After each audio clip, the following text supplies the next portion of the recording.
Gas cylinder ବୋଝେଇ ଟ୍ରକ୍ରେ ଅଗ୍ନିକାଣ୍ଡ। ଗଞ୍ଜାମ ଥାନା ସୂର୍ଯ୍ୟନାରାୟଣପୁର ଛକ ଜାତୀୟ ରାଜପଥ ଉପରେ ଜଳୁଛି ଗ୍ୟାସ୍ ବୋଝେଇ ଟ୍ରକ୍। ଭାରତ ପେଟ୍ରୋଲିୟମ ଗ୍ୟାସ୍ ଟାଙ୍କି ବୋଝେଇ ଟ୍ରକ୍ରେ ଲାଗିଲା ନିଆଁ। ଅଗ୍ନିକାଣ୍ଡର କାରଣ ଅସ୍ପଷ୍ଟ। ନିଆଁକୁ ଆୟତ୍ତ କରୁଛନ୍ତି ଛତ୍ରପୁରର 2 ଦମକଳ ଗାଡ଼ି। 16 ନମ୍ବର ଜାତୀୟ ରାଜପଥରେ ଅଟକି ରହିଛି ଯାତାୟାତ ହେଉଥିବା ଗାଡ଼ି। ଗାଡ଼ିଟି ଖୋର୍ଦ୍ଧାରୁ ବ୍ରହ୍ମପୁର ଅଭିମୁଖେ ଯାଉଥିବା ବେଳେ ସୂର୍ଯ୍ୟନାରାୟଣପୁର ଛକରେ କୌଣସି କାରଣବଶତଃ ନିଆଁ ଲାଗିଯାଇଥିଲା। ତେବେ ଟ୍ରକ୍ର ସାମ୍ନା ଇଞ୍ଜିନ୍ ସମ୍ପୂର୍ଣ୍ଣ ଭାବରେ ଜଳିଯାଇଥିବା ବେଳେ ଗ୍ୟାସ୍ ସିଲିଣ୍ଡରକୁ ନେଇ ଚିନ୍ତା ବଢ଼ିଥିଲା। ତେବେ ଅଗ୍ନିଶମ ବାହିନୀର ପ୍ରଚେଷ୍ଟାରେ ନିଆଁକୁ ଆୟତ୍ତ କରାଯାଉଛି। ତେବେ ଏହି ଅଗ୍ନିକାଣ୍ଡରେ ଭୟଙ୍କର ବିସ୍ଫୋରଣ ହେବାର ସମ୍ଭାବନା ଥିବା ବେଳେ ଅଳ୍ପକେ ଟଳିଯାଇଛି ବିପଦ।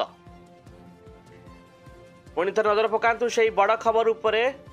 ଗ୍ୟାସ୍ ସିଲିଣ୍ଡର ବୋଝେଇ ଟ୍ରକ୍ରେ ନିଆଁ। ଗଞ୍ଜାମ ଥାନା ସୂର୍ଯ୍ୟନାରାୟଣପୁର ଛକ ଜାତୀୟ ରାଜପଥ ଉପରେ ଜଳୁଛି ଗ୍ୟାସ୍ ବୋଝେଇ ଟ୍ରକ୍। ଭାରତ ପେଟ୍ରୋଲିୟମ ଗ୍ୟାସ୍ ଟାଙ୍କି ବୋଝେଇ ଟ୍ରକ୍ରେ ଲାଗିଲା ନିଆଁ। ଅଗ୍ନିକାଣ୍ଡର କାରଣ ଅସ୍ପଷ୍ଟ। ତେବେ ନିଆଁକୁ ଆୟତ୍ତ କରୁଛନ୍ତି ଛତ୍ରପୁରର 2 ଦମକଳ ଗାଡ଼ି। 16 ନମ୍ବର ଜାତୀୟ ରାଜପଥରେ ଅଟକି ରହିଛି ଯାତାୟାତ ହେଉଥିବା ସମସ୍ତ ଗାଡ଼ି। ଗାଡ଼ିଟି ଖୋର୍ଦ୍ଧାରୁ ବ୍ରହ୍ମପୁର ଅଭିମୁଖେ ଯାଉଥିବା ବେଳେ ସୂର୍ଯ୍ୟନାରାୟଣପୁର ଛକରେ କୌଣସି କାରଣବଶତଃ ନିଆଁ ଲାଗିଯାଇଥିଲା। ତେବେ ଟ୍ରକ୍ର ସାମ୍ନା ଇଞ୍ଜିନ୍ ସମ୍ପୂର୍ଣ୍ଣ ଭାବରେ ଜଳିଯାଇଥିବା ବେଳେ ଗ୍ୟାସ୍ ସିଲିଣ୍ଡରକୁ ନେଇ ଚିନ୍ତା ବଢ଼ିଥିଲା।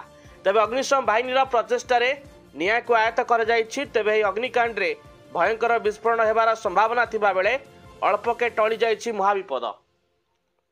ଆସ୍କାରୁ ଜଗନ୍ନାଥ ସାହୁଙ୍କ ରିପୋର୍ଟ, ଖବର ପ୍ଲସ୍ ଓଡ଼ିଶା।